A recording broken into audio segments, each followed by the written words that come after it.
ప్రాంతంలో ఎన్నో విశిష్టమైనటువంటి సేవలు అందిస్తూ ఎంతో మందికి ఆదర్శవంతుడిగా నిలిచి గొప్ప సేవా కార్యక్రమాలు చేస్తూ ప్రజలను అన్ని విధాలా ఆదుకుంటూ ముందుకు ఈ ట్రస్ట్ ప్రజలను నడిపిస్తున్నటువంటి గౌరవనీయులు పెద్దలు పూజలు ఆదివాస్ ట్రస్ట్ చైర్మన్ గారు అందరికీ శుభోదయం. ఈరోజు చింతపల్లి మండలం బయలుకించింగి రత్నాగిరి కోడింగ్ గ్రామ కార్పొరేషన్ అందరికీ కూడా ఇక్కడ విచ్చేసినటువంటి ప్రతి స్త్రీకి అలాగే ప్రతి పురుషుడికి కూడా 50 మంది గ్రామాల్లో విచ్చేసినటువంటి ఆదివాసీ ట్రస్ట్లో పనిచేస్తున్నటువంటి ప్రతి సభ్యుడికి కూడా అలాగే భారతదేశంలో ఉన్నటువంటి ఆదివాసీ ముద్దు బిడ్డలందరికీ కూడా ఈరోజు ఈ రత్నాగిరి కోడింగ్ గ్రామం నుండి అందరికీ ఈ ట్రస్ట్ తరఫున నా తరఫున చేతులు జోడించి శిరస్సు నుంచి మీరందరికీ పాదాభివందనాలు తెలియజేస్తున్నాను. ఈ వేదిక చాలా ఆనందకరమైన విషయం. ఈరోజు నిజంగా రత్నాగిరి కోడింగ్లో ఈ మాదిరిగా మమ్మల్ని స్వాగతిస్తారని ఊహించలేదు నేను. నిజంగా మీ అందరికీ కూడా పాదాభివందనాలు తల్లి, మీ అందరికీ కూడా, మీ గ్రామస్తులందరికీ కూడా. మీకు ఏది కావాలి? ఒక్కసారి మీ గ్రామానికి ఏది కావాలి? ఏం చేయాలి నేను? మీ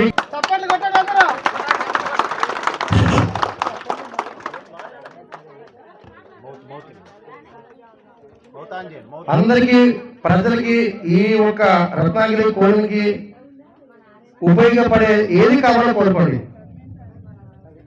నమస్కారం సార్, మా ఊరికి వచ్చినందుకు చాలా ధన్యవాదాలు సార్. మా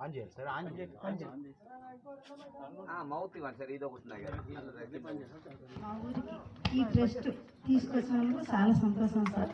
మా గ్రామం తరఫున అందరం శిక్ష వంచి నమస్కరిస్తున్నాం సార్.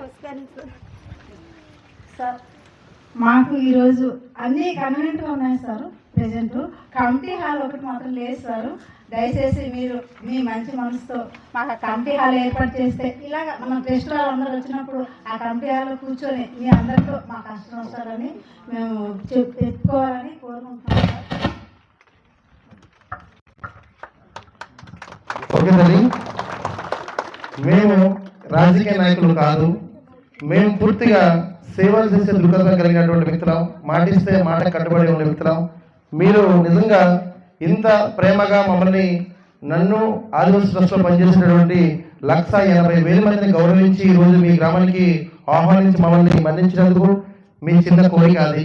ట్రస్ట్ హాల్లో మీరు ప్లేస్ శాంక్షన్ ప్లేస్ చూసుకోండి, ఏ రోజు నుంచి స్టార్ట్ చేస్తారో ఆ రోజు స్టార్ట్ చేసుకోండి, రెడీగా చేస్తాను. ఓకేనా?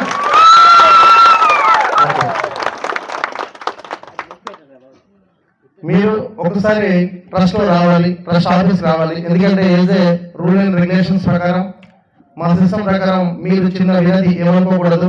చిన్న వినతి, ఒక మీ గ్రామస్తులు ఎంతమంది ఉన్నారో అందరూ కలిసి చిన్న మెమోరాండం రాసి ట్రస్ట్కి వచ్చి మీరు వస్తే మాకు చూసినట్టు కూడా ఉండదు, ట్రస్ట్లో కూడా చూసినట్టు ఉండదు. కాబట్టి కంపల్సరీగా ట్రస్ట్కి వచ్చి చిన్న మెమోరాండం ఇచ్చినట్టయితే దాని ద్వారా మేము చేసే కార్యక్రమం చేస్తాం. ఎవరైతే మీరందరూ కూడా గ్రామస్తులందరూ కూడా ఒక ట్రస్ట్కి రాస్తూ సంతకాలు తీసుకోండి.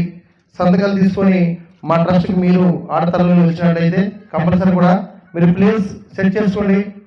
ఆ ఒక హాల్ కట్టించే బాధ్యత నాది. ఎప్పటి నుంచి స్టార్ట్ చేసుకోండి, చేసుకోండి. ఓకేనా? ఓకే, ఇదంతా ఒక ఎత్తు.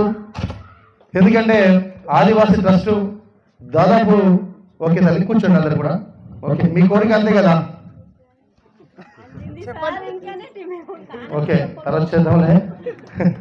ఓకే, ఎందుకంటే ఈ రత్నాగిరి కోరిలో మనకి నిజంగా ఇంత ఘనంగా స్వాగతించినటువంటి బావగారు రవి బావగారు, నిజంగా బావగారు నేను క్లాస్మేట్, ఇక్కడ డిగ్రీ కానీ చదువుకొని ఒకే బెంచ్ ఇద్దరం, బావగారు నేను. అలాగే బావగారు వైఫ్ చెల్లమ్మ కూడా ఒకే క్లాస్మేట్ అంటారు కూడా. ఎందుకంటే అప్పటి నుండి కూడా మంచి మనసు కలిగినటువంటి బావ. అలాగే ఈ ఊరు గ్రామస్తులందరూ కూడా చాలా రెస్పెక్టబుల్ పీపుల్స్ అందరూ కూడా. చాలా మంది ఇక్కడ గ్రామస్తులు తెలుసు, బయలుకించే గ్రామంలో ఉన్నటువంటి గ్రామస్తులందరూ కూడా చాలా రెస్పెక్టబుల్, ఒక మర్యాద కలిగినటువంటి వ్యక్తులు వీళ్ళంతా కూడా. నాకు ఆ విషయాలన్నీ కూడా తెలుసు. అందుకబట్టి ఈ యొక్క ట్రస్ట్ యొక్క విధి విధానాలు, ట్రస్ట్ అంటే ఏంటి, ట్రస్ట్ ఏ మాదిరిగా ఉంటుంది, ఇది ఎప్పుడు వచ్చింది, ట్రస్ట్ ఉపయోగాలు ఏంటి, నా ఆదివాసీ బిడ్డలు సంక్షేమంగా బాగుపడే పరిస్థితి ఏ మాదిరిగా ఉంటుంది అనేది ఒక 10 నిమిషాలు వివరిస్తాను. ఎందుకంటే ఈ ఇంత పెద్ద కార్యక్రమం చేసినప్పుడు ఈ ట్రస్ట్ యొక్క విధి విధానాలు, దీని పూర్వ చరిత్ర, దీని మనుగడ ఏ మాదిరిగా ఉంటుంది అనేది ప్రతి సభ్యుడికి తెలిసే పరిస్థితి ఉండాలి. కాబట్టి అంతా కూడా చెప్పే కార్యక్రమం చేస్తాను. ఎందుకంటే నా ఆదివాసీ బిడ్డ నిజంగా ఢిల్లీ నుండి గల్లీ దాకా మాట్లాడుతున్న పరిస్థితుల్లో ఈ రోజంతా కూడా అది రాష్ట్ర ప్రభుత్వమైనా కేంద్ర ప్రభుత్వమైనా కూడా అభివృద్ధిని చెందుతున్న దేశమని, మన దేశాన్ని మాట్లాడే పరిస్థితి, అది ప్రైమ్ మినిస్టర్ అయినా, చీఫ్ మినిస్టర్ అయినా, ఈవెన్ ఇక్కడ ఉన్నటువంటి ఎంపీలు, ఎమ్మెల్యేలు అయినా కూడా చెప్తున్న పరిస్థితుల్లో కూడా నా ఆదివాసీ గ్రామాలు, నా ఆదివాసీ తాండాలు ఎక్కడ కూడా అభివృద్ధి బాటలో లేదని నేను చెప్తాను. ఎందుకనగా ఒక్కసారి మీ గ్రామంలో, ఒక్కసారి మీ గ్రామం ఏ ఊరో ఆ గ్రామాన్ని ఒకసారి తెలుసుకొని ఒక్కసారి నేను చెప్పే ఆ 5 నిమిషాల్లో ఆలోచించండి. ఒక్కసారి మీ గ్రామం మైండ్ పెట్టి ఆలోచించండి. ఒకసారి మీ గ్రామంలో, ఇదే గ్రామంలో ఒక 30 గడపలు ఉంది. ఈ 30 గడపల్లో మీ గ్రామంలో ఎంతమంది చదువుకున్న వాళ్ళు ఉంటారు?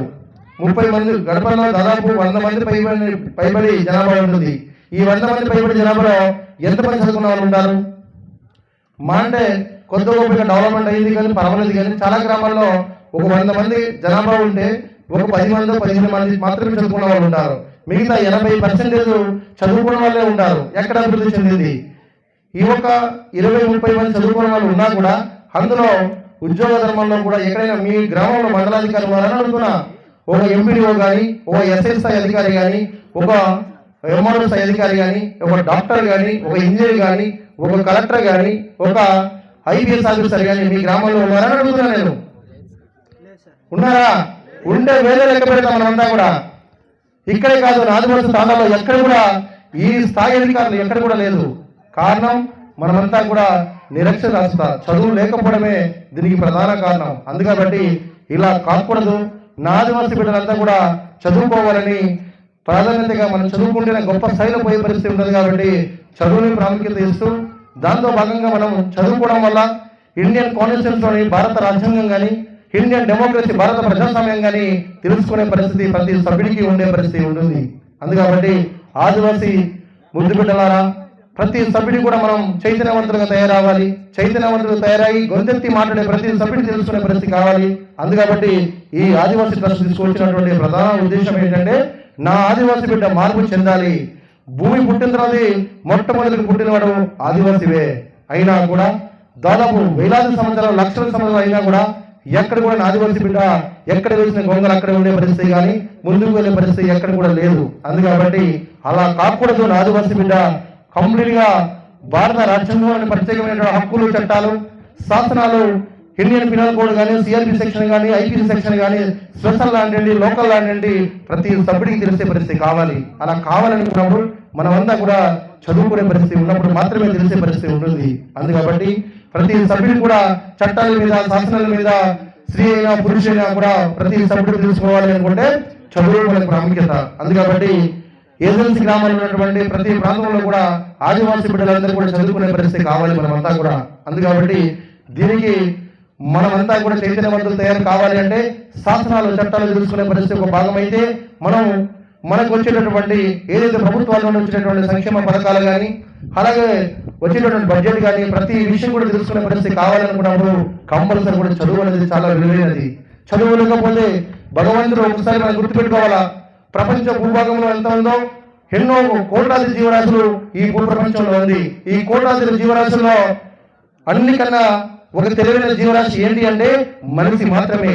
ఆ మనిషి నిజంగా, ఆ మనిషి జన్మ భగవంతుడు ఇచ్చినప్పుడు మనం ఏం చేయాలని మనం ఒకసారి ఆలోచించగలగాలి. మనమంతా కూడా ఆలోచించినప్పుడు నిజంగా మనిషిగా పుట్టి భగవంతుడు మనకు జన్మించిన తర్వాత తెలివైన జీవిగా మనకి ఇచ్చినప్పుడు, నా మందు ఈ భూ ప్రపంచంలో పుట్టినప్పుడు ఈ భూదేవతకి నిజంగా మన బరువుని మనకి మోసపరిస్తున్నప్పుడు మనం ఏం చేస్తే బాగుంటుంది ఒక్కసారి మీరు ఆలోచన చేయవలసిన బాధ్యత ప్రతి పౌరుడి మీద ఉందని మనం చేస్తున్నాం. అందుకబట్టి దయచేసి సోదరి మళ్ళా మనమంతా కూడా విజ్ఞానవంతులుగా తయారయ్యే పరిస్థితి, మనం ప్రతి వ్యక్తి కూడా చేసే పరిస్థితి కావాలని మనస్ఫూర్తిగా కోరుకునే పరిస్థితి చేస్తున్నాను. అందుకబట్టి చదువుని ప్రాముఖ్యత ఇస్తూ, చదువుకోవాలని ఒక మంచి సంకల్పం కలిగి ఉండి చదువుని ప్రయత్నిస్తూ ప్రతి తాండాల్లో కూడా, ప్రతి గిరిజన ప్రాంతాల్లో కూడా గిరిజన ప్రాంతాల్లో ఉన్నటువంటి ఆదివాసీ ప్రాంతాలు ఏదైతే ఉందో ఈ ఆదివాసీ ప్రాంతాల్లో కూడా ప్రతి కుటుంబాలు కానీ ప్రతి వ్యక్తి కూడా చదువుకోవాలని రాత్రి కూడా తీసుకొచ్చాను.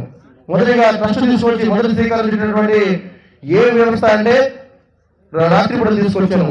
ప్రతి అక్క ప్రతి చెల్లమ్మ కూడా ప్రతి బిడ్డను కూడా చదువుకునే పరిస్థితి కావాలని రాత్రి కూడా తీసుకొచ్చి ఆ రాత్రి కూడాలో మీ గ్రామంలో ఉన్నటువంటి ఎవరైనా కూడా 7th పాస్ అయ్యి ఇంటర్ పాస్ అయ్యి డిగ్రీ పాస్ అయ్యి ఏది చదివినా కూడా ఆ పిల్లల్ని నైట్ స్కూల్ టీచర్ గా ప్రొవైడ్ చేసుకునే బాధ్యత ఆ గ్రామస్తుల్లో ఉంది. అందుకబట్టి మీరు 6th 7th పాస్ అయినా కూడా ఆ ఒక టీచర్ గా వాలంటీర్ వ్యవస్థగా టీచర్ గా ప్రొవైడ్ చేశాము. ఆ టీచరు నిజంగా ఎవరైతే మన వాళ్ళు చాలా మంది 30-40 సంవత్సరాలు 50 సంవత్సరాల వయసు కలిగినటువంటి వాళ్ళు ఎవరైతే ఉన్నారో వాళ్ళు చదువుకోలేని పరిస్థితి చాలా గ్రామాల్లో ఉన్నాయి. అందుకబట్టి ఆ గ్రామాల్లో ఉన్న ప్రజలు ఎవరైతే ఉన్నారో ఆ రోజుల్లో చదువుకోలేకపోవడానికి ప్రధాన కారణం ఏంటంటే ఆ రోజుల్లో నిజంగా దగ్గరలో స్కూల్స్ లేకపోవడం, రోడ్డు లేకపోవడం, కరెంటు లేకపోవడం, లేకపోతే తల్లిదండ్రులు చదువుకోలేకపోవడం వల్ల ఆ రోజు చదువుకోలేని పరిస్థితి. అందుకబట్టి అలా కాకూడదు.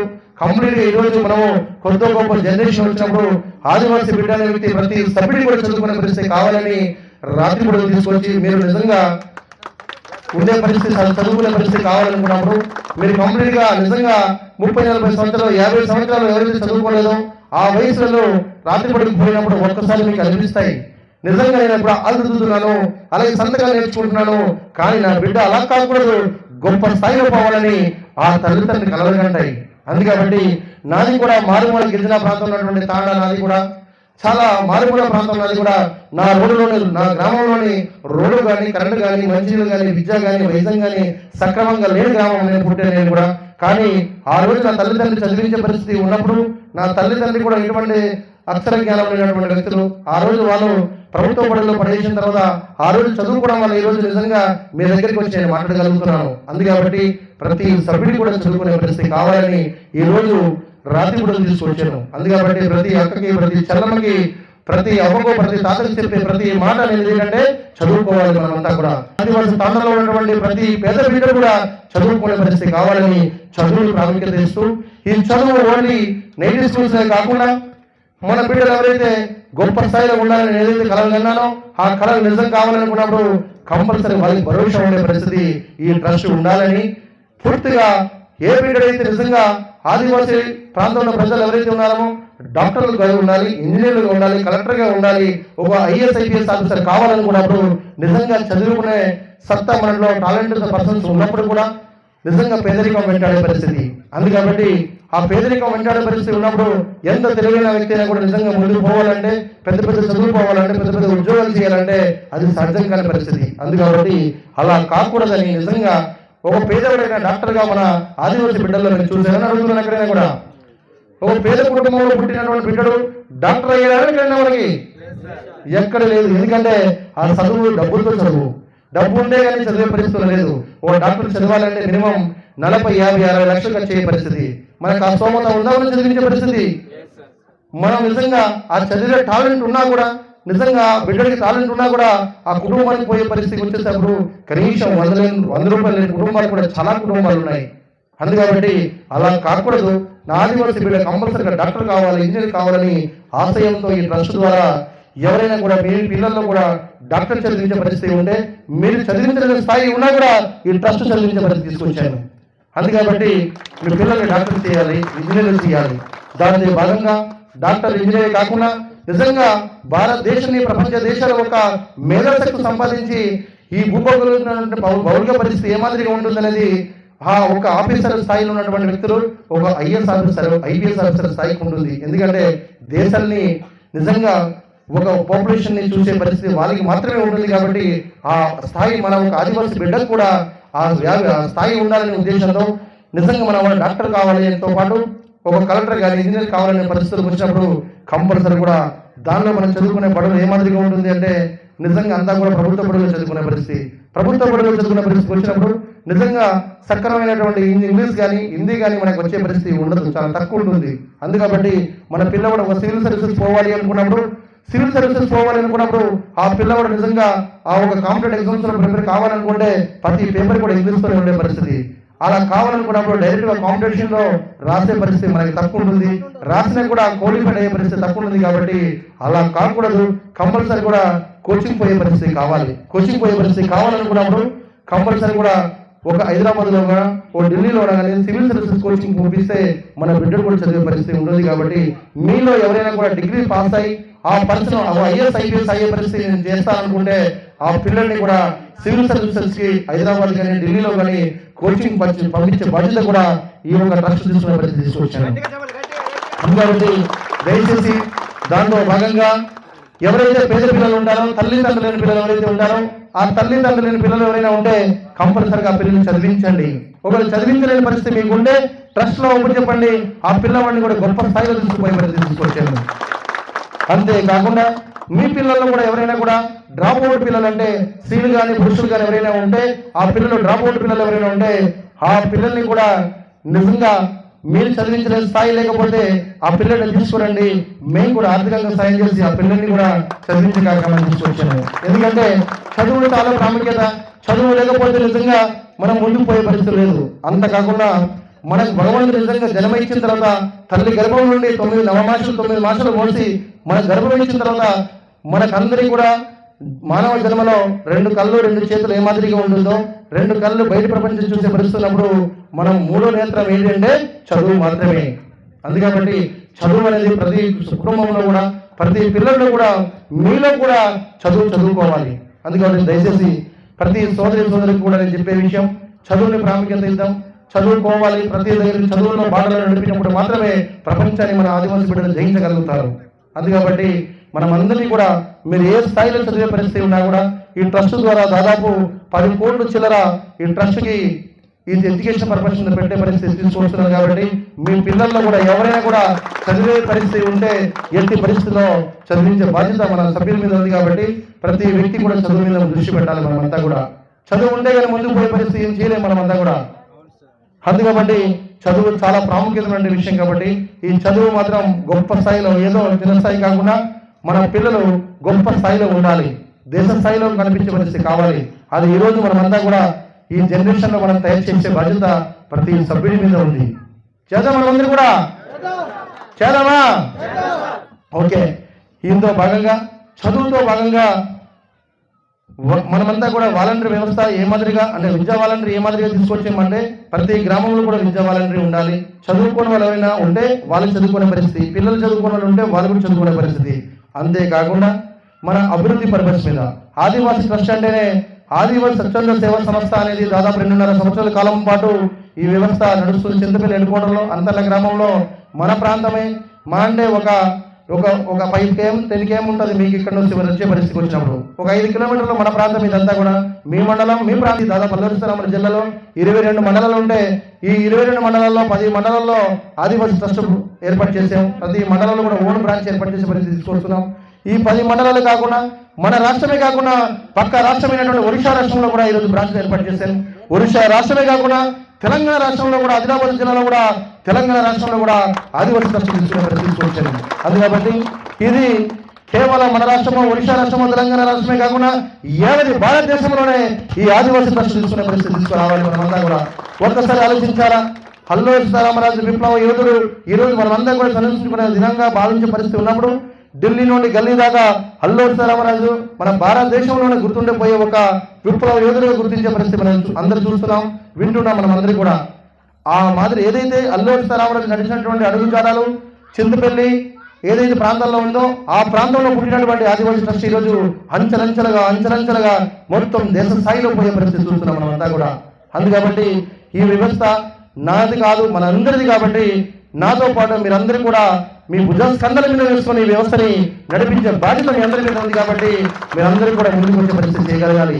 అప్పుడు మాత్రమే నిజంగా అల్లూరి సీతారామరాజు జిల్లాలో ఏదైతే చింతపల్లిలో అల్లూరి సీతారామరాజు ఏ మాదిరిగా అంటే విప్లవం చేసి దేశానికి ఓ గొప్ప కానుగేసి ఈరోజు సరస్థాయిలో ఉండిపోయే ఒక దినంగా తీసుకొచ్చారో అదే మాదిరిగా అల్లూరి సీతారామరాజు జిల్లాలో చింతపల్లిలో ప్రారంభమైనటువంటి ఈ యొక్క ఆదివాసీ స్వచ్ఛంద సేవా సంస్థ అందరూ చేసినప్పుడు మాత్రమే ముందుకు పోయే పరిస్థితి ఉంటుంది. అందుకబట్టి దయచేసి మనం అందరూ కూడా ఈ రోజు గుర్తుపెట్టుకోవాల్సిన విషయం ఏంటంటే ప్రతి విషయం కూడా నెగిటివ్ గా ఆలోచించకుండా పాజిటివ్ మెంటల్తో ఆలోచించాలి. మనం అందరూ కూడా ఎప్పుడైతే పాజిటివ్ మెంటల్తో ఆలోచించామో ముందుకు పోయే పరిస్థితి ఉంటుంది. మన ఆదివాసీ జాతి అంటే ఈ రోజుతో అంతం పోయే పరిస్థితి కాదు.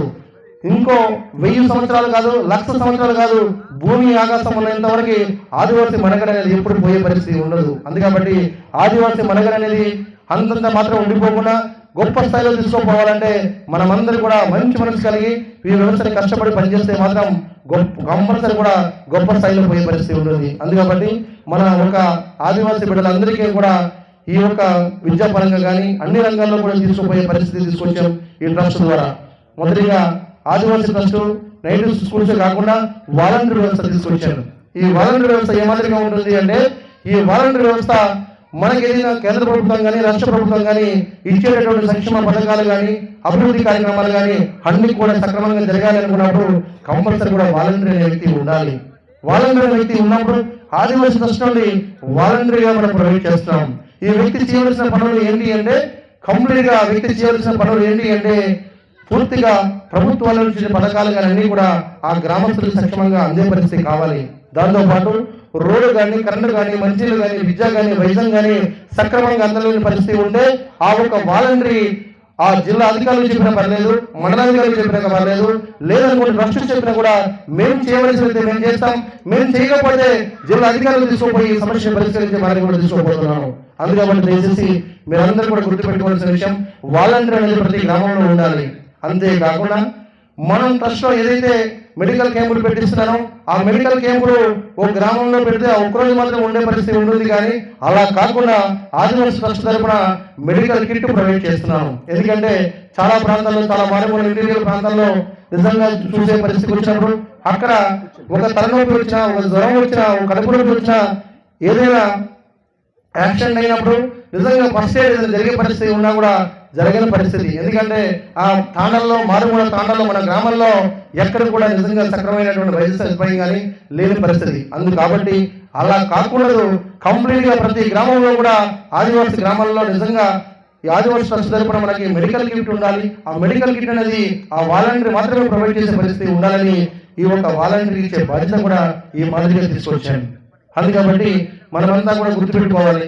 ఎందుకంటే నేను ఇక్కడే కాదు సార్, పూర్తిగా నా ఆదివాసీ ప్రాంతాలు తెలుగు రాష్ట్రాల్లో చూస్తే శ్రీకాకుళం నుండి ఆదిలాబాద్ తెలంగాణ రాష్ట్రం దాకా కూడా పూర్తిగా ప్రతి గ్రామాల్లో కూడా నేను చెక్ చేసినప్పుడు పూర్తిగా నా గ్రామాలు మన విశాఖ జిల్లా అంటే కొద్ది గొప్ప పర్వాలేదు. కానీ మన చాలా ప్రాంతాలు ఏదైతే మనం నిజంగా చింతూరు కానీ లేకపోతే శ్రీకాకుళం ప్రాంతాలు కానీ చాలా ప్రాంతాల్లో కూడా అభివృద్ధి కార్యక్రమాలు లేని గ్రామాలు చాలా గ్రామాలు ఉన్నాయి. అది సాక్షాత్గా చూసినప్పుడు ఒకసారి మనకి నిజంగా మనసు కలుపుకుపోయే పరిస్థితి. ఎందుకంటే మనమంతా కూడా పూర్తిగా మనసు పెట్టి ఆలోచించినప్పుడు నేను బాగుండడమే కాదు, నా ఆదివాసీ ప్రాంతాల్లో ఎంతో దీనస్థితిలో పోయే పరిస్థితి. చదువు లేదు, గ్రామాల అభివృద్ధి లేదు, రోడ్డు కానీ, కరెంటు కానీ, బయట ప్రపంచం తెలిసిన చాలా గ్రామాలు ఉన్నాయి. అక్కడే పక్కన పెడితే గూడెం మండలం, కొయ్యూరు మండలం అనుకుంటారు, పుట్టగూడ గ్రామాలు, ఇదంతా కూడా గూడెంకి బ్యాక్ సైడ్ మీరు సాక్షాత్గా చూసి వస్తే అక్కడ ఇప్పుడు కూడా రోడ్డు లేని పరిస్థితి, కరెంటు లేని పరిస్థితి ఇప్పుడు కూడా ఉన్నాయి. అందుకబట్టి ఈ ప్రాంతాలే కాకుండా ఈశాన్య ప్రాంతాలు ఏదైతే ఉందో అస్సాం కానీ, నాగాలాండ్ కానీ, మిజోరాం కానీ, మణిపూర్ ప్రాంతాలు కానీ, శ్రీలంక కానీ చాలా ప్రాంతాలకు పోయినప్పుడు కూడా నిజంగా అక్కడ ఉన్నటువంటి ఆదివాసీ బిడ్డలు కూడా ఎక్కడ కూడా సౌకర్యాలు లేని పరిస్థితి చూసాము. అందుకబట్టి మనం మనిషిగా ఉండి మనం ఎంతో కొంత చదువుకొని సమాజానికి మేలు చేసే బాటలో మనం ఉన్నప్పుడు మాత్రమే అది నేనే కాదు మనం అందరూ కలిసినప్పుడు కొద్ది గొప్ప మనం కూడా 100కు 100 చేయకపోయినా 100 కనీసం 30% కూడా మనం కూడా మేలు చేసే బాటలో పోయే పరిస్థితి ఉంటుంది. కాబట్టి కంపల్సరీ కూడా ఏ ప్రభుత్వాలు వస్తుంది నేను చేసే పరిస్థితి కాదు.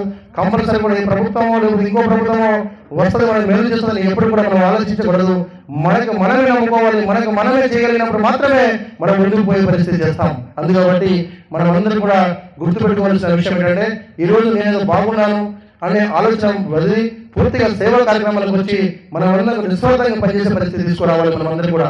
అంతేకాకుండా మనం ఎప్పుడు కూడా స్వార్థంతో కానీ ఎప్పుడు కూడా నాకు కావాలని ఒక కోరికతో కానీ ఎప్పుడు చేయకూడదు. ఏ పని చేసినా కూడా ఇందులో చెప్పేది నేను మనిషి ప్రపంచంలో నిజంగా తెలివైన జీవి. ఈ తెలివైన జీవి భగవంతుడు మనం జన్మించిన తర్వాత ఒక్కసారి రాత్రి మీరు పడిపోయినప్పుడు ఒక అరగంట ఆలోచించండి. నిజంగా నాకు తెలివైన జీవిగా భగవంతుడు ఇచ్చింది, నేను ఏమి చేయాలి, ప్రజలకి సేవ ఏం చేయాలనేది నా వల్ల ఎంతో కొంత సాయం చేయాలని, ఏ సాయమైనా పర్వాలేదు ప్రజలకు బాగుండే పరిస్థితి చేయాలని మనస్సాక్షి ఆలోచించాలి మనమంతా. అంతే తప్ప ఈ జన్మ ఎల్లకాలం ఉండదు సార్. మనకి ఆవేశము, అహంకారము, నీకు ఉద్యోగము లేదనుకోండి హోదా, పలుకుబడి, డబ్బు నీతో ఏది కూడా నీతో రాదు. ఎందుకంటే సాక్షాత్తు నేను చాలా ఎన్కౌంటర్లు చేసి ఉన్నప్పుడు నిజంగా నా పక్క ప్రేమ చనిపోతున్నప్పుడు అప్పుడు అనిపిస్తుంటుంది ఆ మనసంతా మనతోనే ఉంటాడు, మనతోనే టీ తాగుతాం, మనతోనే ఉంటాం, వాటర్ తాగుతాం, ఒక్కొక్క క్షణంలోనే మనతో ఉన్నాడు. ఆ వ్యక్తి ఒక చరిత్ర మాత్రమే, ఏం చేసేది అనే చరిత్ర మాత్రమే ఉండదు తప్ప అంతకన్నా ఏది ఉండదు.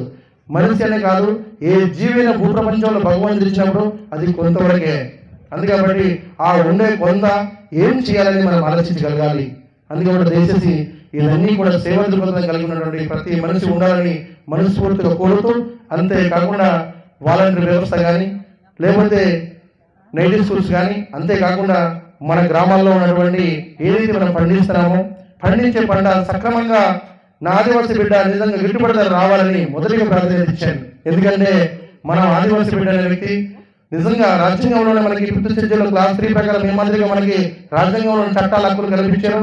1/7 ప్రాంతంలో ఉండే మనం అందరూ కూడా పూర్తిగా వ్యవసాయం మీద ఆధారపడి బతుకుతాం మనమంతా కూడా. ఎందుకంటే రికార్డు కానీ ఒక్కడే పరిస్థితి మన కుటుంబాలు కానీ మనం కానీ. అందుకబట్టి వ్యవసాయం చేస్తే కానీ మనం బతికే పరిస్థితులు ఆదివాసీకి లేదు. అందుకబట్టి వ్యవసాయం మీద ఆధారపడి బతికే వ్యక్తులం కాబట్టి ఈ రాష్ట్రమే కాదు, భారతదేశం 29 రాష్ట్రాలు ఉంటే 18 రాష్ట్రాల్లో ఆదివాసీ ప్రాంత బిడ్డలే ఉంటారు.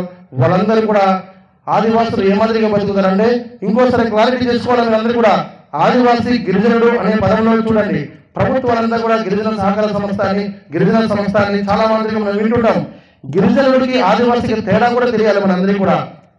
గిరిజనుడు అంటే ఎవరు, ఆదివాసీ అంటే ఎవరు అనేది కూడా మనం పూర్తిగా తెలుసుకోగలగాల. అది ఎప్పుడంటే ఆదివాసీ అంటే ఎక్కడ ఉంటాడంటే కొండ కోణాల్లో ఆకులలో బతికే ఒక జాతి మనదంతా కూడా. అంతేకాని గిరిజనులు ప్రభుత్వాలు పెట్టినటువంటి పేరు ఏమనేదిగా ఉంటుంది అంటే మైదాన ప్రాంత ప్రజలు. ఇప్పుడు తెలంగాణలో మీరు చూసినట్లయితే ఇప్పుడు రీసెంట్గా గొడవలున్న పరిస్థితులు ఉంటే ఆదివాసీకి లంబాడి జాతి ఎవరైతే ఉన్నారో మహారాష్ట్ర నుండి వలస వచ్చినటువంటి లంబాడి జాతి ఈ రోజు అక్కడ గిరిజనులుగా చలమన్నాయి. వాడు పూర్తిగా మనకి ఆదివాసులకు వచ్చినటువంటి రిజర్వేషన్లు కానీ అన్ని కూడా హక్కులు కానీ అన్ని కూడా వాళ్ళు తీసుకునే పరిస్థితి చూస్తున్నాం. అందుకోసం బయట ప్రపంచం తెలియాలి అంటే చదువుకోవాలి, ప్రజాస్వామ్యం తెలిసి ఉండాలి మనందరికీ కూడా. అక్కడ ఈరోజు దిగారు కాబట్టి అదిలా ప్రాంతంలో పూర్తిగా కోండ్రు జాతి ఎవరైతే మన ఆదివాసులు ఉన్నారో ఆ ప్రాంత ప్రజలు నిజంగా ఎక్కడ కూడా ఒక IAS సంస్థ లేని పరిస్థితి. ఏ రిజర్వేషన్ ఇచ్చినా కూడా పూర్తిగా లంబాడి జాతి ఈరోజు ఉంది. ఆ లంబాడి జాతి ఈ రోజు ముందుకు పోయే పరిస్థితి. అక్కడ కూడా మనం సపోర్ట్ చేయగలగాల. అది కూడా మన ఆదివాసీ ప్రాంతాలే. ఆదిలాబాద్ ప్రాంతాలంతా కూడా మన గిరిజనుల మొత్తం కూడా అంటే గిరిజనులు ఆదివాసులే. అందుకబట్టి ప్రభుత్వాలు ఏ మాదిరిగా పెట్టుకొచ్చిందంటే ఆదివాసీ గిరిజనుల మనమే కాదనట్లేదు, కానీ మైదాన ప్రాంతాలకి ఆదివాసులు కలిపి చిన్న స్ట్రిక్స్ ఇచ్చి గిరిజనులు తీసుకొచ్చారు.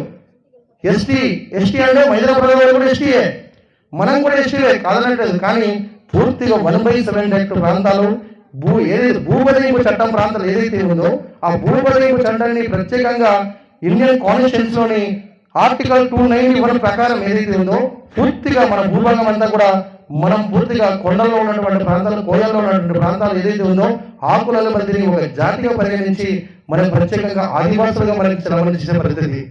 కానీ 1976లో నిజంగా ఆ లంబాడి ప్రాంతం పోతే 1976లో మహారాష్ట్ర నుంచి వలస వచ్చినటువంటి వ్యక్తులకి పేదవాళ్ళు కదని ఆ కాంగ్రెస్ ప్రభుత్వం ఏం చేసిందంటే మాదిరి 5 సంవత్సరాలు చదువుకోవడానికి మాత్రమే వాళ్ళకి అవకాశం ఇచ్చే పరిస్థితి చేసింది. చేస్తే జీవో నెంబర్ ఏదైతే జీవో నెంబర్ ఇచ్చిందో ఆ జీవో నెంబర్ మాదిరిగానే వాళ్ళు ఉండే పరిస్థితి ఉంది. కానీ ఇండియన్ కాన్స్టిట్యూషన్స్ లో ఆర్టికల్ 291 ప్రకారం వాళ్ళు లేని పరిస్థితి. అందుకబట్టి దయచేసి ప్రతి సభ్యుడు కూడా రేపు కూడా మనకి వలస వచ్చి మనకి ఇక్కడ కూడా ఆక్యుపై చేసుకునే పరిస్థితి మిగతా కులాస్తులు ఉండొచ్చు. ఇప్పుడు లంబాడి ఆ రోజు మహారాష్ట్రలో చూస్తే BCA అక్కడ, ఇక్కడికి వచ్చేసరికి ఒక ST పేరు చెప్పి గిరిజనుడు అనే పేరు చెప్పి వాళ్ళు కూడా రిజర్వేషన్ ఇచ్చే పరిస్థితి చూసుకొచ్చాం. చివరికి ఆ గిరిజనుడికి నిజంగా ఆ తెలంగాణ ప్రభుత్వం ఏ ఒక IAS పోస్ట్ తీసినా, ఒక IPS తీసినా, ఒక గ్రూప్ 1 పోస్ట్ DSS అయినా, ఒక SI తీసినా కూడా మన ఆదివాసులకి లేదు సార్. ఎందుకంటే మనకంత నాలెడ్జ్ లేదు. అందరే కాదండి, ఎవరైతే అగ్రవర్ణ కులాలు ఉన్నారో వాళ్ళకి మాత్రమే కొంచెం గొప్ప నాలెడ్జ్ ఉండే పరిస్థితి. మనం SC మైనారిటీ పీపుల్స్ ఎవరైతే ఉన్నామో మనకు అంత నాలెడ్జ్ ఉండే పరిస్థితి లేదు. ఈరోజు నిజంగా దేశాన్ని పాలిస్తున్నటువంటి ప్రైమ్ మినిస్టర్ అయినా, రాష్ట్రాన్ని పాలిస్తున్నటువంటి చీఫ్ మినిస్టర్ అయినా కూడా ఆ రాజ్యాంగాన్ని నిజంగా SC మైనారిటీ పీపుల్ ఎవరైతే ఉన్నామో మనం రాసినటువంటి రాజ్యాంగం, డాక్టర్ బిఆర్ అంబేద్కర్ రాసినటువంటి రాజ్యాంగం ఈరోజు దేశాలను పాలిస్తున్నా కూడా ఈ వ్యక్తులకి రాజ్యాంగం కల్పించినటువంటి హక్కులు కానీ చట్టాలు కానీ ఎక్కడ కూడా సక్రమైనటువంటి పాలన అందే పరిస్థితులు లేదు మనమంతా కూడా. అందుకబట్టి ప్రతి వ్యక్తి కూడా తెలుసుకునే పరిస్థితి కావాలి మనమంతా కూడా. అందుకబట్టి ఈ రాజకీయ కోణంలో పక్కన పెడితే మనం తెలుసుకునే పరిస్థితి మనం చేయగలగాలి అనుకున్నప్పుడు కంపల్సరీ కూడా ప్రతి బిడ్డ కూడా చదువుకోవాలి. చదువుకుంటేనే ప్రజాస్వామ్యం మీద తెలిసే పరిస్థితి ఉంటుంది, రాజ్యాంగం మీద తెలిసే పరిస్థితి ఉంటుంది, మన చట్టాలు శాసనాల మీద తెలిసే పరిస్థితి ఉంటుంది, మనకి ఏ విధంగా ఉంటుందో కూడా తెలిసే పరిస్థితి ఉంటుంది. కాబట్టి చదువుని ప్రాముఖ్యత ఇస్తే మీ పిల్లలు ఎవరైనా కూడా ఏ చదువులు చదువుతారన్నా కూడా ట్రస్ట్లో రండి. మేము సాయం చేసేది మనం సాయం చేసి మీ పిల్లల్ని గొప్ప స్థాయిలో తీసుకునే పరిస్థితి చేస్తాము. దాంతోపాటు మనం ఆదివాసీ బిడ్డ అంతా కూడా నిజంగా ఏ రాష్ట్రంలో ఉన్నా ఏ దేశంలో ఉన్నా కూడా మనమంతా కూడా మనకు ఐక్యరాజ్య సమితి దాదాపు 193 దేశాలు ఏదైతే ఐక్యరాజ్య సమితి ఉందో ఆ ఐక్యరాజ్య సమితి నిజంగా ఉన్నప్పుడు 90 దేశాలు ఆదివాసీ ప్రాంతాలు ఉన్నప్పుడు ఈ 90 దేశాల్లో ఉన్నటువంటి ఆదివాసులకు అందరికీ ప్రత్యేకమైనటువంటి ఆదివాసీ దినోత్సవంగా నిజంగా ఆగస్టు 15 ఏ మాదిరిగా మనం చేసుకున్నామో దేశానికి అదే మాదిరిగా ప్రపంచ దేశాలంతా కూడా ఆగస్టు 9వ తేదీన ప్రపంచ ఆదివాసీ దినోత్సవం గుర్తించడం ఎందుకు అంటే పూర్తిగా బడుగుబడిన వర్గాలకి మైనారిటీ పీపుల్స్ వీళ్ళకి చదువు రానటువంటి వ్యక్తులు నిరక్షరాస్య వ్యక్తులు ప్రత్యేకమైనటువంటి చట్టాల హక్కులు ఉన్నప్పుడు కూడా వీళ్ళు ముందుకు లేని పరిస్థితి కాబట్టి వీళ్ళు కంపల్సరీ కూడా ప్రత్యేకమైనటువంటి దినంగా ప్రకటించి ఈరోజు మనకి నిజంగా ఐక్యరాజ్య సమితి నెలకొల్పినప్పుడు రాజ్యాంగం ప్రత్యేకమైనటువంటి హక్కులు ఇచ్చినప్పుడు ఇవన్నీ కూడా మనం వాడుకోలేని పరిస్థితి అంటే మనం నిరక్షరాస్యత ప్రధాన కారణం. మీరు నిన్న చూసినట్లయితే నిజంగా నిన్న సెంట్రల్ గవర్నమెంట్ దాదాపు 79,400 రూపాయలు 79,400 కోట్ల రూపాయలు మన ఎస్సీకి ప్రత్యేకమైన బడ్జెట్ కేటాయించారు. కానీ మన గ్రామాల్లో పోతే ఎక్కడైనా కూడా ఏ పరిస్థితుల్లో కూడా అభివృద్ధి చెందుతున్నారని అడుగుతున్నాం. మీ అందరికీ కూడా ఎక్కడ కూడా లేదు. కారణం మన పాలకులు ఎవరైతే ఉన్నారో వాళ్ళు నిజంగా ఏమని చెప్పడం కూడా తెలియదు. కానీ ఆ మాదిరిగా ఉన్నప్పుడు ముందుకు పోయే పరిస్థితి ఎక్కడ ఉండదు సార్ మనంతా కూడా. అందుకబట్టి అలా కాకూడదు. ప్రతి వ్యక్తి కూడా విద్యావంతుడు అయ్యి అన్ని విషయాలు తెలుసుకునే పరిస్థితి ఉన్నప్పుడు కంపల్సరీ అభివృద్ధి ఎందుకు సాగదో కంపల్సరీ సాగుతాయి ముందుకు పోయే పరిస్థితి. దాంతోపాటు వ్యవసాయం సొసైటీ ఏ మాదిరిగా ఇక్కడ తీసుకొచ్చారంటే పూర్తిగా ఆదివాసీ బిడ్డలు అన్ని ప్రాంతాల్లో కూడా నిజంగా వ్యవసాయం మీద ఆధారపడే వాళ్ళు. ఈ వ్యవసాయం మీద ఆధారపడేటప్పుడు మీరు ఒక సోలు కానీ సామాన్లు కానీ పండించాలి అంటే కంపల్సరీగా ఒక పోడు భూమి నరకాలి. పోడు భూమి నరికిన తర్వాత కాల్చి దాన్ని తువ్వి అన్ని చేస్తే కానీ ఆ ఒక సామాన్లు కానీ పసుపు కానీ ఏది కూడా పండే పరిస్థితి ఉండదు. అలాంటి పరిస్థితుల్లో ఒకసారి పనిచేసినప్పుడు మనకి నిజంగా కష్టపడి మనము ఏదైతే రక్తం చిందించుకొని సెమటోడిసి కష్టపడి పని చేస్తామో ఆ పని చేసిన పంటని నిజంగా ఎప్పుడు నీ కళలో ఆనందం చూడగలుగుతామంటే ఆ పంట నిజంగా ఏదైతే మార్కెట్లో పోతుందో మార్కెట్లో పోయిన తర్వాత అక్కడ ప్రభుత్వం ఇచ్చే గిట్టుబడి ఏదైతే ఉండదో ఆ గిట్టుబడి సక్రమైన గిట్టుబడి ఉంటే అప్పుడు మాత్రమే నీ కళలో ఆనందం కనిపిస్తాయి. కానీ ఆ ఆనందం కల్పించడానికి ఆ అవకాశం మనకి లేదు. ఎక్కడైతే ఇక్కడ ఎవరికి కుప్పలు తిప్పలుగా పడినటువంటి ఎంతో మంది మైదాన ప్రాంత ప్రజలు ఉండవచ్చు, మన వాళ్ళు ఉండవచ్చు. కానీ వాళ్ళంతా కూడా దళారీ వ్యవస్థ అనేది ఇక్కడ ఉంటుంది. ఆ దళారీ వ్యవస్థ ఉండడం వల్ల నీకు ప్రభుత్వం ఇచ్చినటువంటి సక్రమైనటువంటి గిట్టుబడి ధర కూడా రాకుండా కేజీ 100 రూపాయల మార్కెట్లో ఉంటే ఆ 100 రూపాయలు కూడా ఇవ్వకుండా నీకు 40 రూపాయలు 50 రూపాయలు కొనే పరిస్థితి ఆ దళారీ వ్యవస్థ చేసే పరిస్థితి ఉన్నప్పుడు ఎక్కడ నీ కళలో ఆనందం కనిపిస్తాయి. అప్పుడు నీకు కనిపిస్తుంది వ్యవసాయం మీద కూడా ఎంత కష్టమో నీకు ఆలోచించి నిజంగా వ్యవసాయం చేయడానికి కూడా కొద్దిగా ఇబ్బందికరంగా ఉండే పరిస్థితి ఉంటుంది.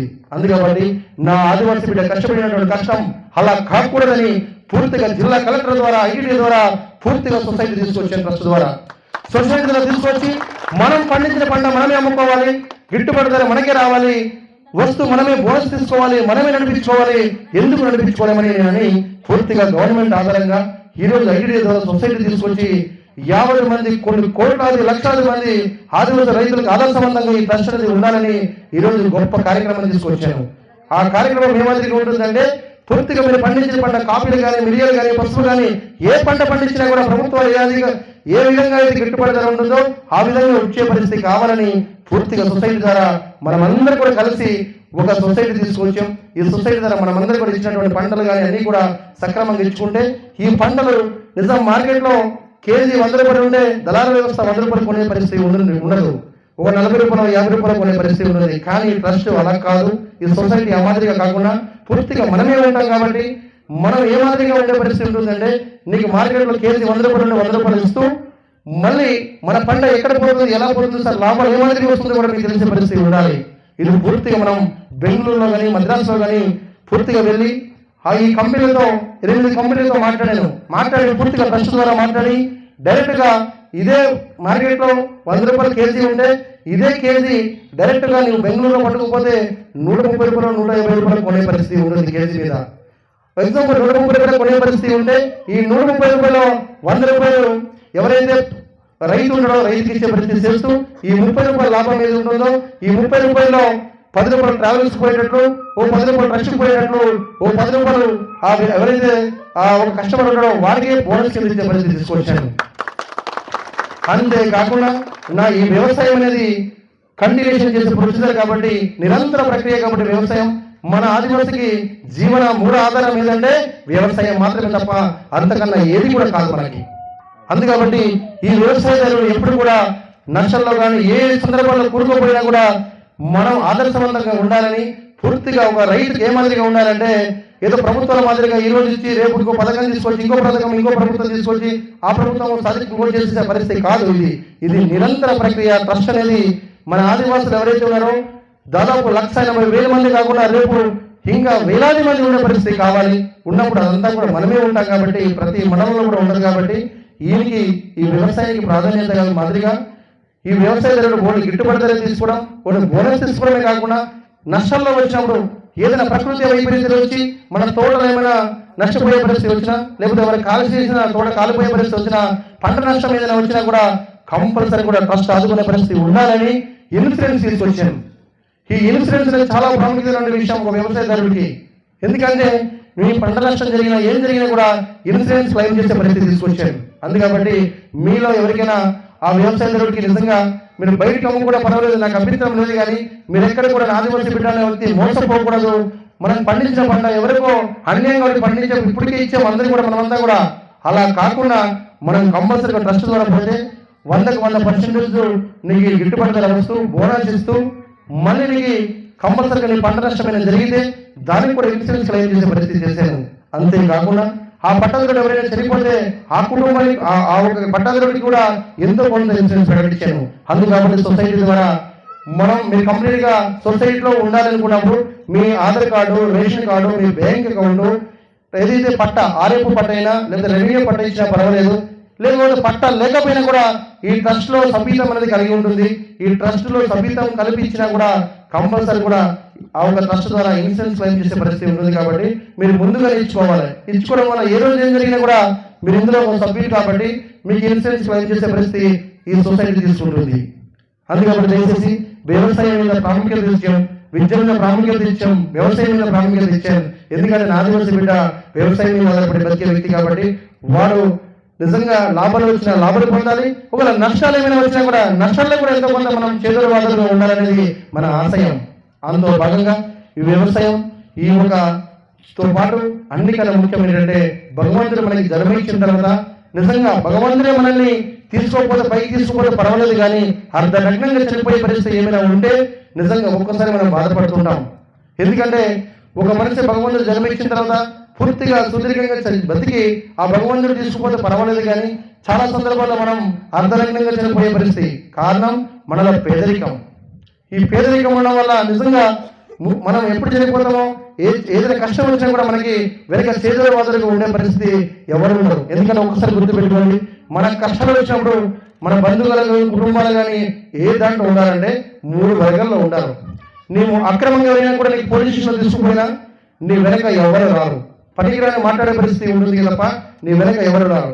అలాగే నువ్వు హాస్పిటల్స్ పోయి నిజంగా ఏదైనా కూడా హాస్పిటల్స్ లో పోయిన తర్వాత నువ్వు హాస్పిటల్లో ఆపరేషన్ వచ్చినప్పుడు నువ్వు హాస్పిటల్లో జాయిన్ అయినప్పుడు నీ కుటుంబ సభ్యులు ఎవరు కూడా రారు. ఎందుకంటే ఏమైనా డబ్బులు ఇవ్వడం అవుతుందో మన ఉద్దేశంతో ఎవరు కూడా వచ్చే పరిస్థితి ఉండరు. అంతేకాకుండా నీవు ఆర్థికంగా పూర్తిగా దిగజారిపోయిన తర్వాత ఫైనాన్షియల్ గా ఎవరు లేనప్పుడు ఆర్థికంగా దిగజారిపోయిన తర్వాత కూడా నీకు ఎవరు కూడా సహాయం చేసే పరిస్థితి ఉండరు. అందుకబట్టి ఇది కులానికి మతానికి వర్గానికి భేదం లేకుండా, ఏ రాజకీయానికి భేదం లేకుండా అందరికీ సమానత్వం చూస్తూ ఈ ఆదివాసీ ట్రస్ట్ అనేది ఆదివాసీ బిడ్డలకి ఏ వ్యక్తికి అన్యాయం జరిగినా కూడా న్యాయం చేసే పరిస్థితి ఉండాలని ఈ వ్యవస్థ ముందుకు పోయే పరిస్థితి తీసుకొచ్చాను.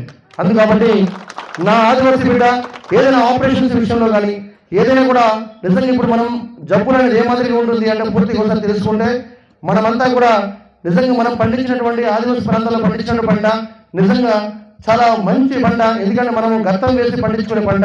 ఈ పంట ఎవరు తింటున్నారంటే మైదాన ప్రాంత ప్రజలు తినే పరిస్థితి. మనం ఏం తింటున్నామంటే వాళ్ళు మైదాన ప్రాంత ప్రజలు ఎవరైతే ఉన్నారో వాళ్ళు ఏదైతే తయారు చేసినటువంటి కెమికల్తో తయారు చేసినటువంటి ఏదైతే తింటున్నామో అదన్నీ కూడా మనకి ఇంగ్లీష్ జబ్బులు వచ్చే పరిస్థితి చూస్తున్నాం. మనమంతా కూడా ఏ ఫుడ్ తింటున్నామంటే పూర్తిగా ప్రతిదీ కూడా కెమికల్తో తయారు చేసినటువంటి ఫుడ్ తినేదంతా కూడా. ఇప్పుడు ఫాస్ట్ ఫుడ్ నూడిల్స్ అని లేకపోతే ఫ్రైడ్ రైస్ రకరకాలు తింటున్నాం మనమంతా కూడా, పానీపూరి రకరకాలు తింటున్నాం కదా మనమంతా కూడా. వల్ల మనకి ఇంగ్లీష్ జబ్బులు వచ్చే పరిస్థితి. ఆ ఇంగ్లీష్ జబ్బు నిజంగా ఒక గత 20-30 సంవత్సరాలు వెనకపోతే మన తల్లిదండ్రులు కానీ మనం కానీ ఒక్కసారి మనమే ఆలోచించండి. మనం ఇక్కడ ఉన్న సభ్యులందరికీ నేను చెప్పే విషయం ఒకటి, మనం ఎక్కడికి పుట్టామనుకున్నా నేను తల్లి గర్భం నుండి వచ్చేటప్పుడు నిజంగా మనం ఎక్కడికి పుట్టాం, హాస్పిటల్లో పుట్టామా లేకపోతే మన ఇంట్లో పుట్టామా?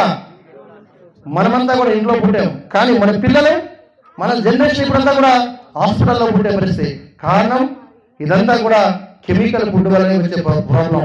అందుకబట్టి కంప్లీట్గా మన నిజంగా ఒక జబ్బులు వచ్చినా కూడా 20 సంవత్సరాలు వెనకపోతే నిజంగా మన పూర్వీకులు ఏ మాదిరిగా ఉండేదంటే ఏ జబ్బు వచ్చినా కూడా హాస్పిటల్ అనేది తెలిసేది కాదు వాళ్ళకి. మన చెట్లు సేమలతో ఉన్నటువంటి వనమూలికలు తింటే తగ్గిపోయేది. కానీ ఇప్పుడు నువ్వు ఇంగ్లీష్ మందు ఒక టాబ్లెట్ ఇంజక్షన్ వేస్తే కానీ జ్వరం తగ్గే పరిస్థితి లేదు.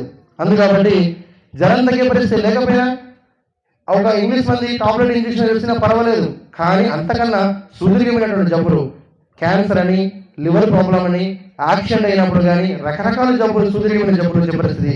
ఆయనకి ఆపరేషన్ పోతే కానీ నయం కాని పరిస్థితి.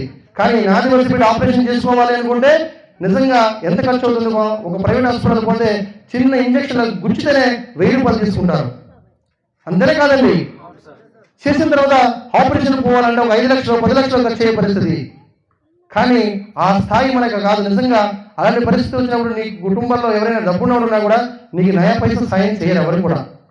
దాంతోపాటు నీవు నిజంగా నీ ఇల్లు ఏదో అమ్ముకున్నా కూడా కనీసం 50,000 కూడా రాదు మన ఇల్లు అమ్ముకుంటే. ఇంకా ఆ ఆప్షన్ ఏముంది, చనిపోవడం తప్ప అంతకన్నా బతికే పరిస్థితి లేదు, ఆపరేషన్ చేసుకునే పరిస్థితి కూడా లేదు. అలా కాకూడదు. నా ఆదివాసి బిడ్డ భగవంతుడు ఇచ్చిన జన్మని అక్రమంగా అర్ధలగ్నంగా చనిపోకూడదు. మనమంతా సాయం చేయాలని 3 కార్పొరేట్ హాస్పిటల్ తీసుకొచ్చాను. 3 కార్పొరేట్ హాస్పిటల్ ఏ మాదిరిగా తీసుకొచ్చానంటే గాయత్రి హాస్పిటల్స్ విశాఖపట్నం, సెవిలియర్స్ హాస్పిటల్ విశాఖపట్నం, అలాగే హైదరాబాద్లో భాగ్యనగర్ హాస్పిటల్ తీసుకొచ్చాను. మీలో ఎవరికైనా ఏ ఆపరేషన్ అయినా కూడా ఉచిత వైద్యం పూర్తిగా తీసుకునే పరిస్థితి తీసుకొచ్చాను. అందుకని దేశం మిత్రులారా, మీకు ఎనీ ఆపరేషన్, కంటి ఆపరేషన్, ఏ యాక్సిడెంట్ లేకపోతే ఎవ్రీథింగ్, ఏ ఆపరేషన్ కూడా ట్రస్ట్కి రండి. ఇక్కడ సభ్యతలు తీసుకోండి. కంప్లీట్గా ఈ ట్రస్ట్ ద్వారా మీకు ఆపరేషన్ అయ్యేటట్లు చేయించాను. ఈ ఆపరేషన్లో మీకు ఎన్ని లక్షలు ఖర్చు అయినా కూడా పూర్తిగా ట్రస్ట్ భరించే పరిస్థితి తీసుకొచ్చాను. అందుకబట్టి మీలో ఎవరికైనా కూడా ఏ వైద్యం కావాలన్నా కూడా మీకు సక్రమైన వైద్యం గవర్నమెంట్ హాస్పిటల్లో పోతే మీకు అందుతుందంటే మీకు నమ్మకం ఉంటే పొండి. కానీ లేదు సార్ మాకు నమ్మకం లేదనుకుంటే కంపల్సరీగా ట్రస్ట్కి రండి. పూర్తిగా ఎన్ని లక్షలు ఖర్చు అయినా కూడా ట్రస్ట్ భరించి ఫుడ్ బెడ్ కూడా ట్రస్ట్ ద్వారా ఫ్రీగా పెట్టించే పరిస్థితి తీసుకొచ్చాను. అందుకబట్టి దయచేసి ఎన్నో ఆపరేషన్ చేయించాం ట్రస్ట్ ద్వారా.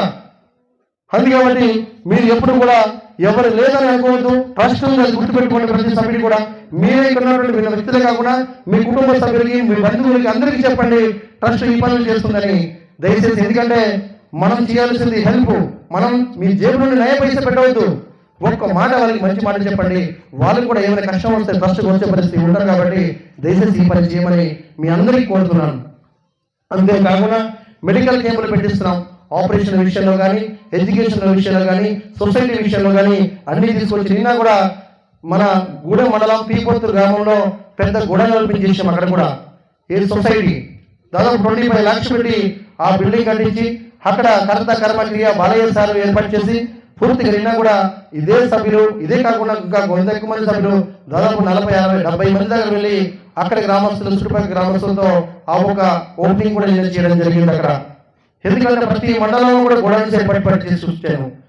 అందుకబట్టి ఈ గోడనే కాకుండా ప్రతి మండలంలో కూడా ఓన్ బిల్డింగ్ ఉండాలి ట్రస్ట్ అనేది. ఎందుకంటే ఆ మండలంలో ఉంటే ఆ మండల ప్రజలు ఎవరైతే ఉన్నారో వాళ్ళకి అందరికీ న్యాయం జరగాలి. అంటే ఒక్క దగ్గర ఉండి సరిపోదు, ప్రతి మండలంలో ఉండాలని ట్రస్టులో పాటు ప్రతిదీ కూడా ఓన్ బిల్డింగ్ ఏర్పాటు చేస్తే నిరంతర ప్రక్రియ జరగాలి. ఈరోజు నీవు నేనైనా కూడా మన జనరేషన్లో ఉండని చనిపోతాం. కానీ రాబోయే జనరేషన్ కూడా మన పిల్లలు భవిష్యత్తు బాగుండాలనుకున్నప్పుడు మనం ఇప్పుడు వేసినటువంటి అడుగులు పునాదులు గట్టిగా ఉన్నప్పుడు మాత్రమే రేపు ముందుకు పోయే పరిస్థితి ఉంటుంది. కాబట్టి కంప్లీట్గా ప్రతి మండలంలో కూడా ఓన్ బిల్డింగ్ తీసుకొచ్చాం.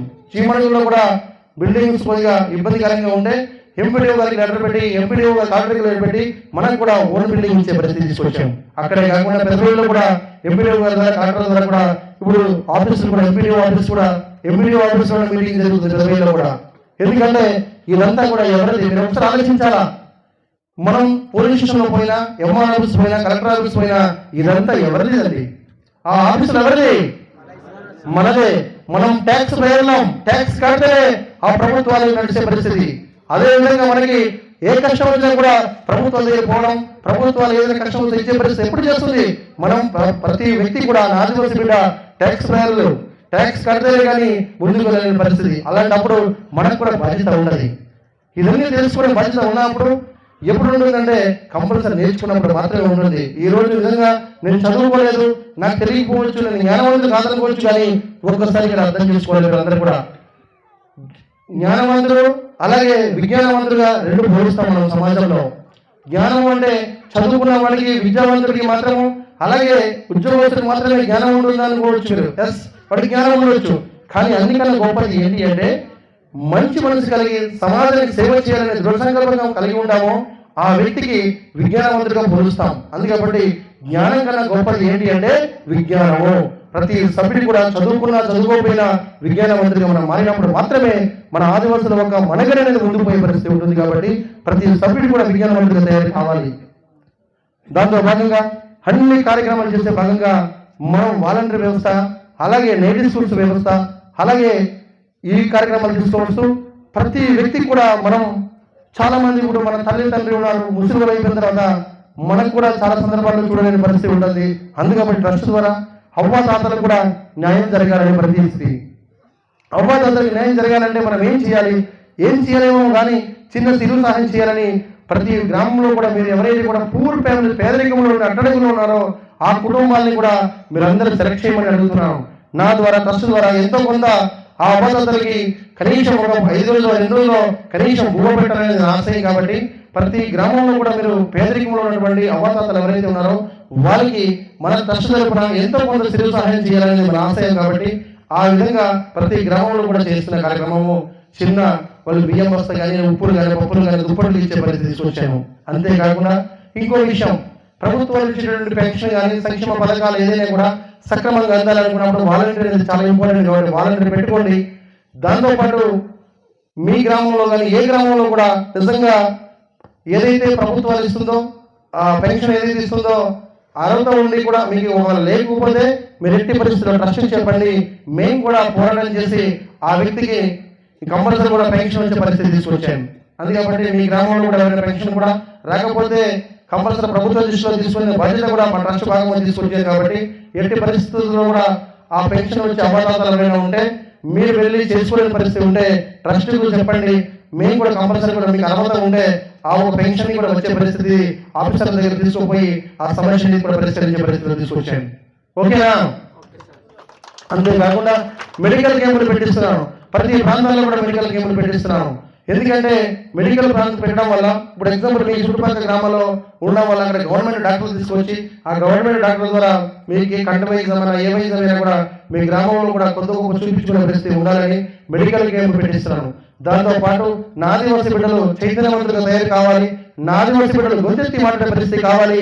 ఈ సమాజానికి రాబోయే తరాలకి నా ఆదివాసీ బిడ్డ ఈ ఒక గొప్ప స్థాయిలో ఉండాలి, ఒక ఆదర్శవంతంగా ఉండాలని ప్రతి గ్రామంలో కూడా అవేర్నెస్ ప్రోగ్రామ్ తీసుకొస్తున్నాం. స్కూల్స్ లో కానీ కాలేజీల్లో కానీ ట్రస్ట్ ద్వారా నా ఆదివాసీ బిడ్డ చైతన్యవంతులు తయారవ్వాలని ట్రస్ట్ ద్వారా అవేర్నెస్ ప్రోగ్రామ్ కూడా తీసుకొస్తున్నాను. ఇదన్నీ కూడా మనం సపోర్ట్ చేయాలి.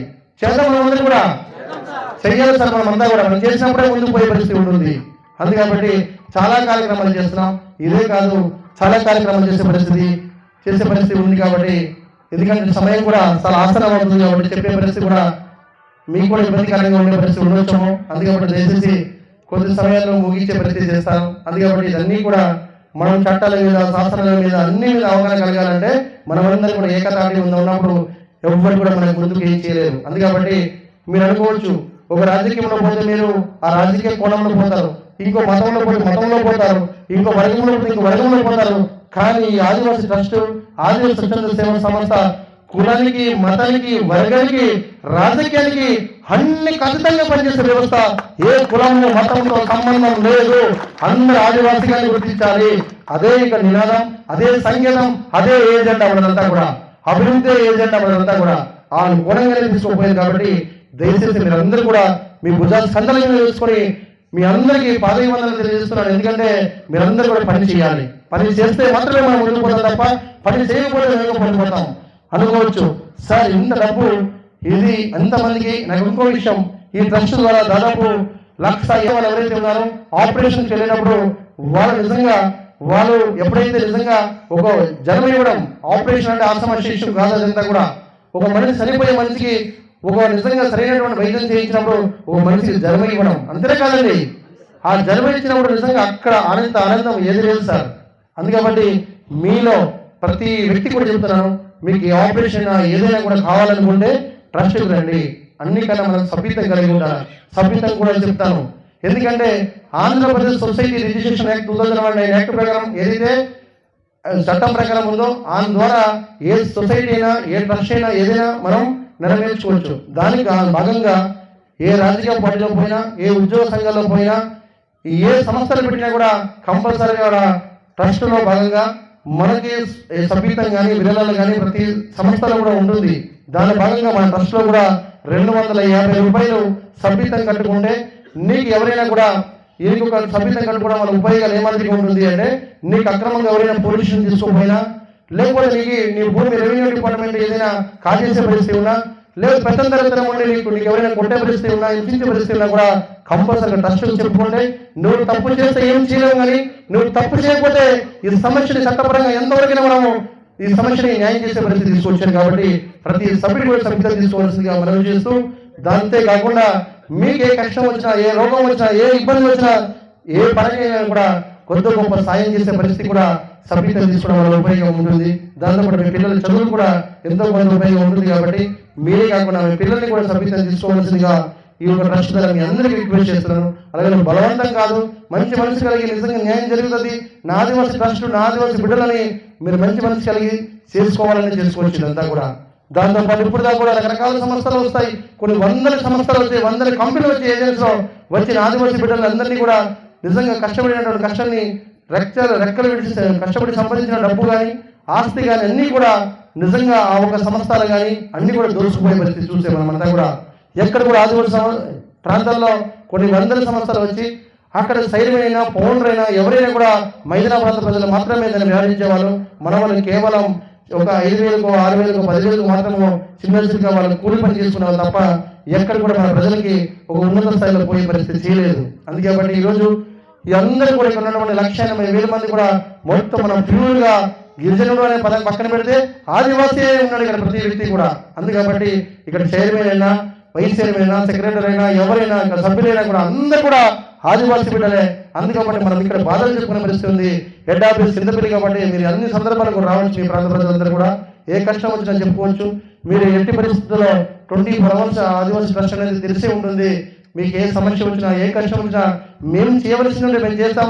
మేము చేయకపోతే ప్రభుత్వం దృష్టిలో తీసుకుపోయి ఆ సమస్యని పరిష్కరించే మార్గంలో తీసుకొచ్చాం. కాబట్టి ఈ ట్రస్ట్ అనేది చాలా అంచలంచలు ఎదిగే పరిస్థితి. కాబట్టి మీరు అందరూ కూడా దీన్ని సపోర్ట్ చేస్తూ ఈ యొక్క సమావేశాన్ని నిజంగా విచ్చేసినటువంటి ప్రతి సభ్యులకి ఇక్కడ నిజంగా బావగారు రవి గారు కూడా నిజంగా ఈ కార్యక్రమాన్ని ఇంత గొప్ప ఇంత విజయవంతంగా చేసినందుకు చాలా ధన్యవాదాలు తెలియజేస్తూ, చాలా విషయాలు ఉన్నాయి, చాలా చేసేటువంటి కార్యక్రమాలు ఉన్నాయి. కానీ రాబోయే రోజులు మళ్ళీ మీరు నాకు ఒకవేళ ఆహ్వానించి గ్రామం పిలిస్తే మళ్ళీ మాట్లాడుకుందాం. మీ అందరికీ ఇక్కడ మమ్మల్ని నిజంగా నన్ను, మన టీంని, అలాగే మా సభ్యుల్ని, అలాగే మీ గ్రామస్తులు, శ్రీపురం గ్రామస్తులు అందరూ కూడా ఇక్కడ వచ్చి ఈ ఒక చక్కటి కార్యక్రమాన్ని, ఆహ్లాదకరమైన వాతావరణాన్ని మనమందరం విని సమస్యలు తెలుసుకుంటూ మంచి విషయాలు నేర్చుకుంటూ మీరందరికీ గౌరవించడానికి మీ అందరికీ కూడా పేరు పేరున నా వంతు ధన్యవాదాలు తెలియజేస్తూ ఈ సమావేశాన్ని సమర్పించడానికి సెలవు తీసుకుంటున్నాను. అందరికీ కూడా జై ఆదివాసీ, జై ఆదివాసీ. Okay sir.